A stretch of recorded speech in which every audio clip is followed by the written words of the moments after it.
गरीब चाची के घर अमीर भतीजी लाई इफ्तारी।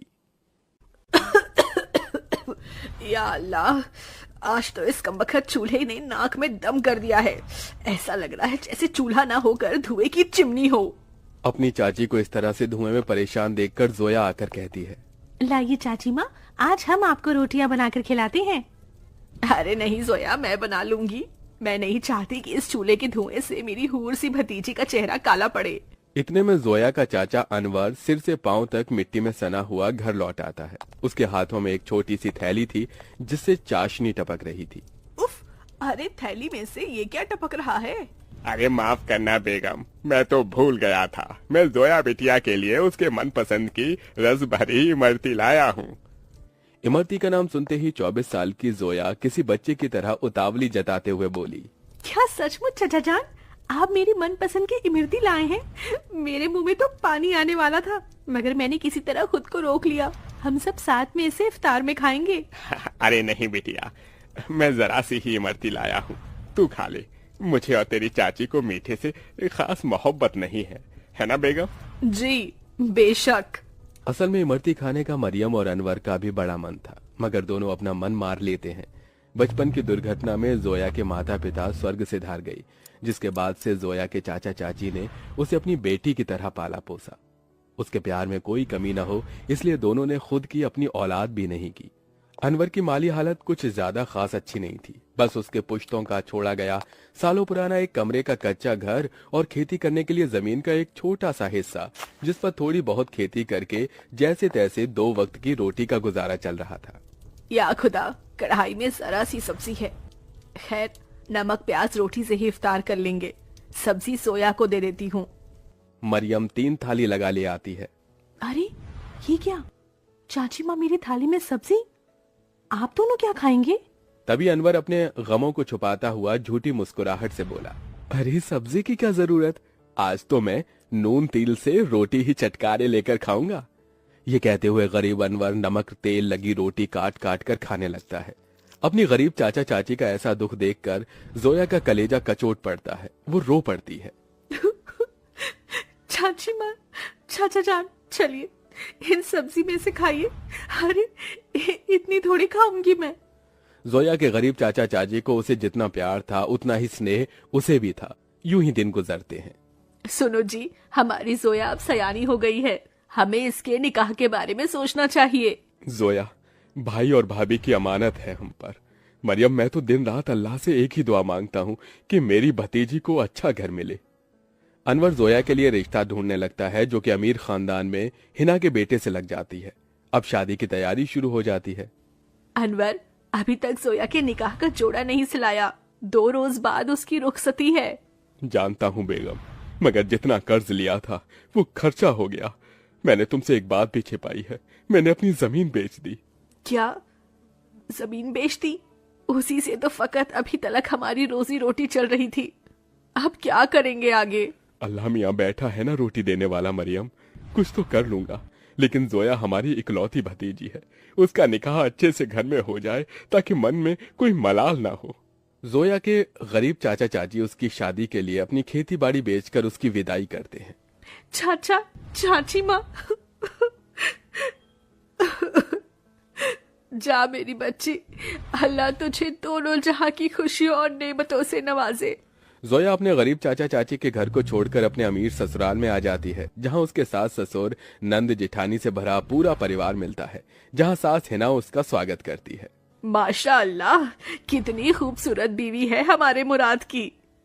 एकदम सही फरमाया आपने अम्मी, भाई की तो किस्मत खुल गई। चलो देवरानी जी, हम तुम्हें तुम्हारा कमरा दिखाते हैं। जोया की जेठानी आलिया उसे कमरे में ले आती है, जो कि बहुत ही बड़ा और आलीशान था। वल्ला, इस कमरे से भी छोटा तो हमारे चाचा चाची माँ का घर था। यहाँ तो हर शान और शौकत है। अगले दिन जोया नहा धोकर पहली रसोई करने आती है। अस्सलाम वालेकुम अबू जान। खुश रहो बहू बेगम। अम्मी जान, खाने में क्या बनाना है? अरे बहू, तुम क्यों खाना बनाओगी? उसके लिए नौकर चाकर है ना, मगर हम सभी तुम्हारे हाथों का शाही टुकड़ा खाना चाहेंगे। जी अच्छा। जोया जैसे ससुराल के ऐशो आराम भरे किचन में कदम रखती है तो नम आंखों से निहारती रह जाती है। उसकी आंखों के आगे अपनी चाची का धुएं में चूल्हा फूंकना याद आ जाता है। या खुदा, हमारा ससुराल कितना रईस है। ऐसा लग रहा है जैसे हम किसी जन्नत में आ गए हैं। मगर हमारी गरीब चाची माँ आज भी गीली लकड़ियों से चूल्हा जलाती होंगी। आंखों ही आंखों में जोया का उसके ससुराल में 1 साल गुजर जाता है और रमजान का महीना शुरू हो जाता है, जहां वो अपने अमीर ससुराल वालों के साथ दावतों भरी दस्तरखान पर बहुत कुछ खाती है, तो वहीं उसके गरीब चाचा चाची के हालत गरीब बदहाली में कट रहे थे। अरे क्या हुआ मरियम बेगम, अभी तक खाना नहीं लाई? मैं वजू करके कब का बैठा हुआ हूँ। जी लाई। मरियम कुछ रोटियां रखकर नमक मिर्च के साथ लाती है। जी बस यही है खाने में, रूखा सूखा है खाने में। जाने अल्लाह हमारे दिन कब बदलेगा। बाकी दिन भी रूखा सूखा खाते हैं और रोजे में भी रूखा सूखा खाकर काटना पड़ रहा है। मरियम, अल्लाह ने जो दिया है उसे सिर माथे लगाकर खाओ। बेचारे गरीब शौहर बेगम एक दूसरे को निवाला खिलाकर गम बांटते हैं। कंगाली इतनी थी कि दोनों पानी से सहरी करके भूखे पेट कड़ी धूप में भट्टी पर काम करते हैं और यूं ही दिन गुजरते गए। बेगम, अल्लाह के करम से इतने पैसे जुड़ गए, कल जोया के ससुराल इफ्तार दे आते हैं। दोनों खुद पर दुख उठाकर जोया और उसके ससुराल वालों के लिए कपड़े, फल, मिठाई के साथ इफ्तार लेके जाते हैं। अरे समधी साईं, आप दोनों? वालेकुम अस्सलाम समधी जी, ये आप सबके लिए हमारी ओर से इफ्तार का छोटा सा नजराना। तभी महंगा सा जोड़ा पहने हुए जोया आकर अपने चाचा चाची के गले लग गई। उसकी आंखों से आंसू छलक पड़े। चाची माँ, चाचा जी, कैसे हैं आप? गरीबी और गमों भरे हालातों को छुपाते हुए दोनों झूठ बोलते हैं। हम अच्छे से हैं। अरे बच्ची, तू खुश तो है? जी चाचा, मैं बहुत खुश हूँ। यहाँ सभी हमारे साथ बहुत ही अच्छे से प्यार मोहब्बत से रहते हैं। अल्लाह का शुक्र है जो तुझे इतना मोहब्बत भरा ससुराल मिला है। अच्छा, अब इजाजत दीजिए। अरे भाईजान, अभी तो आए हैं, अभी ही जा रहे हैं। थोड़ी देर में इफ्तार का समय हो जाएगा। इफ्तार की दावत खाकर जाइएगा। नहीं आपा, हमारे यहाँ बेटी के ससुराल का पानी भी नहीं पीते। हम चलते हैं, अल्लाह हाफिज।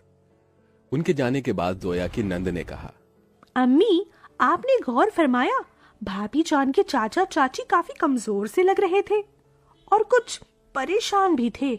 नाजिमा, लाजमी है कि वो कुछ परेशानी में है। बहू, तेरे चाचा चाची बहुत ही खुददार हैं। ऐसे तो वो हमारी मदद लेंगे नहीं। एक काम कर, तू भी उनके लिए इफ्तारी लेके जा, इन्हें अच्छा लगेगा। जोया के ससुराल वाले बहुत ही खुशियों के साथ उसके गरीब चाचा चाची के लिए इफ्तार की तैयारी में टोकरे भर फल, मिठाइयाँ, बहुत सी चीजें करते हैं। 2 दिन बाद जोया अपने गरीब चाचा चाची के घर पहुंचती है। किस्मत तो देखो, उस इफ्तारी की शाम उनके घर में रोटी के लिए भी जखना लगा हुआ था। तभी कुछ लोग अलमारी, कुर्सी, फ्रिज, पलंग इत्यादि अंदर लाते हैं। ये सब किसका सामान उतरकर हमारे घर आ रहा है? जोया, तू मेरी बच्ची? अस्सलाम वालेकुम चाची माँ, क्या बात है? इफ्तार का समय हो गया और आप दोनों ऐसे बैठे हैं? हम इफ्तार करने ही जा रहे थे। तो चलिए, मैं थाली लगाकर लाती हूँ। हम तीनों चाचा चाची भतीजी एक साथ इफ्तार करेंगे। जोया जैसे ही चूल्हे के पास जाकर देखती है तो सारे बर्तन खाली पड़े होते हैं। ये देखकर उसकी आंखों से आंसू गिरने लगते हैं। चाचा चाची, इस घर से मेरी रुखसती क्या हुई? आप दोनों ने मुझे इतना पराया कर दिया कि ये तक भी ना बताया कि आप दोनों किन हालातों से गुजर रहे हैं। मेरी बच्ची, इस घर में क्या तूने कम गमजादगी उठाई थी? चाचा चाची माँ, आप दोनों ने भी तो मेरे लिए कितनी कुर्बानी दी, कितनी मेहनत मशक्कत की और मुझे शहजादी जैसा पाला पोसा। अब मेरी बारी है। इसके बाद जोया खुद अपने हाथों से इफ्तार में बहुत कुछ बनाती है। इफ्तार की दावत देखकर उसके चाचा चाची पेट भरकर खाते हैं। आज एक अरसे बाद ऐसी इफ्तारी नसीब हुई है, वरना तो सालों से गरीबी में रूखे सूखे से रमजान के रोजे कट रहे थे। मैं यहाँ आप दोनों को सिर्फ इफ्तार देने नहीं आई, बल्कि ईद पर आपको मेरे यहाँ आना है और ये अम्मी अब्बू का हुक्म है। हम आएंगे बिटिया, जरूर आएंगे। जोया के गरीब चाचा चाची ईद के दिन उसके घर आते हैं, जहां उनका खूब स्वागत होता है और सभी साथ मिलजुल कर ईद मनाते हैं।